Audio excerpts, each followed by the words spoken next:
আসলে গ্রন্থটির নাম গীত গোবিন্দ না, গ্রন্থটির নাম হচ্ছে গীত গোবিন্দম। গীত গোবিন্দম, গীত গোবিন্দম। এটি একটি সংস্কৃত ভাষায় রচিত একটি গ্রন্থ। সংস্কৃত ভাষায় রচিত, সংস্কৃত ভাষায় রচিত।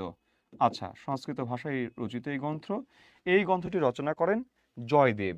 জয়দেব, ঠিক আছে, জয়দেব রচনা করেন। এই গ্রন্থটি মূলত ছিল কি, রাধা কৃষ্ণের, রাধা কৃষ্ণের প্রেম বিষয়ক একটি গ্রন্থ। প্রেম বিষয়ক একটি গ্রন্থ ছিল এটি। হ্যাঁ, গ্রন্থ ছিল। ওকে, এই এই লক্ষণ সেন, সরি, জয়দেব, এই জয়দেব ছিলেন জয়দেব ছিলেন লক্ষণ সেনের সহকবি। জয়দেব ছিলেন লক্ষণ সেনের সহকবি। উত্তরটি হবে খ। এখানে আমাদের সঠিক উত্তর হবে খ।